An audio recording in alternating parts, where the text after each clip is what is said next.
Ukraine will receive Belgian F-16 fighter jets and is purchasing Viper attack helicopters. Right now, we'll tell you about the new additions to the fleet defending Ukraine's skies. One of the largest and most popular Russian Telegram channels, two majors with an audience of over 1 million subscribers, repost the news about Ukraine purchasing combat and transport helicopters. We're talking about the Viper and Venom. The manufacturer, Bell Textron, announced the signing of letters of intent to develop cooperation with Ukraine. An agreement was signed to assess approaches to industrial cooperation as part of a potential purchase of AH-1 Zulu and UH-1 Yankee helicopters. The Venom is a transport helicopter, while the Viper is an attack helicopter, which carries Hellfire missiles. Both of them can use 70mm rockets, which basically means APK. And the Venom can be equipped with a minigun. And recalling, based on American exercises, Ukraine could use these helicopters to shoot down drones like the Garan.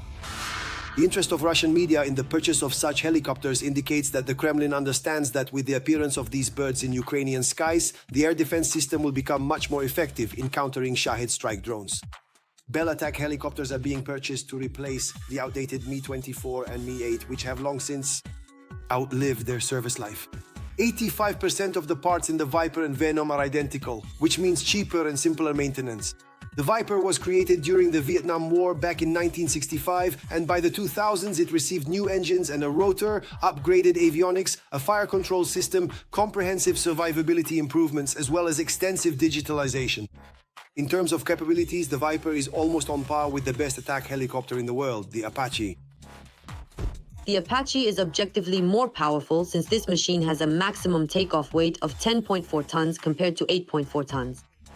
The combat radius of the Apache is 300 kilometers, while the Viper's is 243 kilometers. Also, the Apache's main armament is more extensive, up to 16 AGM-114 Hellfire missiles versus 8 on the Viper. But the typical combat load on the Apache is quite similar. The Viper carries 8 Hellfire missiles and 2 pods of 70mm unguided Hydra rockets. As for automatic cannons, it's 30mm versus 20mm. An agreement has already been signed to assess approaches to industrial cooperation as part of the procurement of Viper and Venom helicopters. We are proud to announce this agreement and the possibility of delivering these incredible helicopters to Ukraine. This initiative has been in development for some time and we look forward to its completion. Jeffrey Schlosser, Senior Vice President of Bell.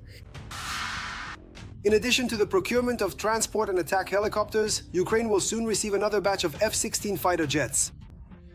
The Belgian Minister of Defense stated that as early as the beginning of 2026, the new birds will enter service with Ukraine, right after Belgium receives its new F-35s. We continue to receive deliveries according to schedule. The first 3 F-35s, not 4, have already arrived.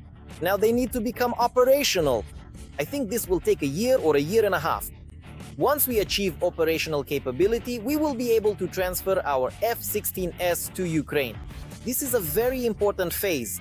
I always explain this to the Ukrainians. As soon as we are able, we will transfer them. But don't forget that our country has DCA capabilities and plays an important role in NATO's nuclear deterrence policy. This is the cornerstone of our doctrine. This year, Ukraine received 2 F-16s from Belgium for spare parts. And according to the security agreement between Ukraine and Belgium, the latter must deliver 30 F-16 fighter jets by 2028. As of June 2025, Ukraine has already received more than 40 F-16s from its allies. Every voice matters. Join our community, support independent journalism and help us bring you the truth from Ukraine. Become a member of Ukraine today. Join us now. And now let's move to the southern Slobozhansky direction of the front. The Russian world continues to destroy, kill and maim here as well. There have been 5 combat clashes in the southern Slobozhansky direction. The enemy attacked the areas of the settlements of Vovchansk, Kamenka, as well as in the direction of Balagovka. 3 combat engagements are still ongoing. Ukraine is a leader in global weapons production. First and foremost, this refers to drones, both aerial and maritime. What new and effective technologies are rolling off the assembly lines of Ukrainian defense enterprises? And how is this changing the course of the war in Ukraine's favor? We'll show you now. The Ukrainian defense industry is gaining momentum. Ukraine is becoming a global leader in weapons production. Europe must help Ukraine become a steel porcupine that no aggressor can overcome. The Security Service of Ukraine has demonstrated new Sea Baby maritime drones, which have already been tested in combat. The upgraded drones are capable of traveling more than 1,500 kilometers and carrying up to 2 tons of cargo. 2 versions have been presented. One is equipped with a machine gun mount and an automatic target recognition and tracking system. The second is the Grad maritime platform with a 10-round multiple launch rocket system. Our drones have changed the balance of power in the Black Sea and have proven their effectiveness. The new generation of Sea Baby is even more effective. Therefore, the work to clear the Black Sea of the Russian fleet will continue in the future. In addition, the upgraded drones are equipped with reinforced engines and a modern navigation system.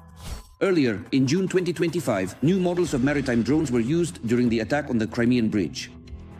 We approached by land, we approached across the water surface, and in 2025, we went in underwater. There were 2 strikes, each with a power equivalent to 1.1 tons of TNT. As a result, there was serious damage. Its key supports, the so-called piers.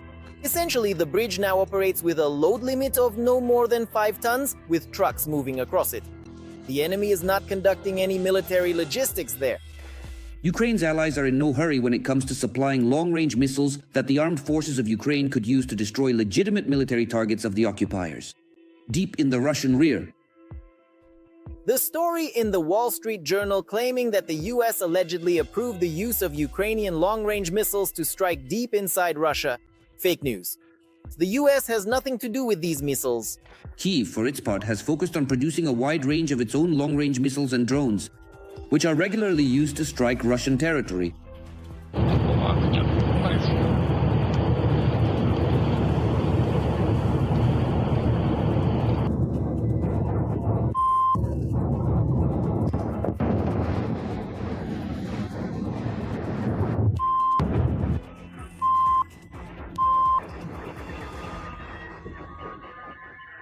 As of today, Ukraine produces dozens of long-range missiles each month, such as the long-range Neptune and Fomin missiles, as well as thousands of long-range and rocket-powered drones.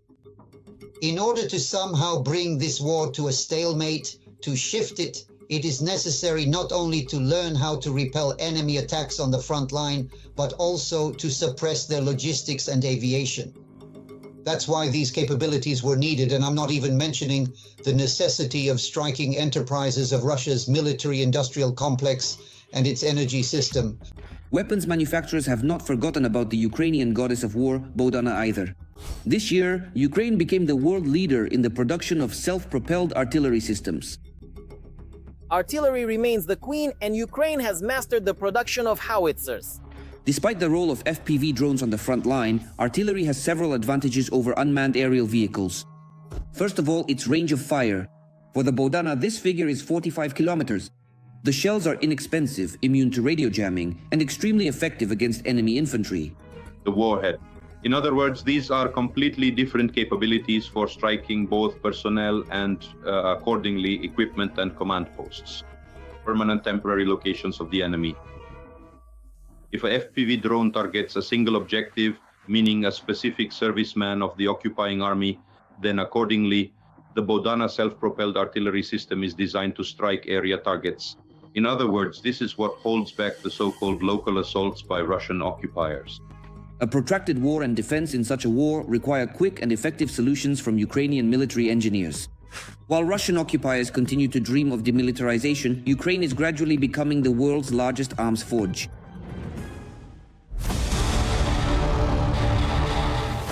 That's all for today, but very soon on Front News.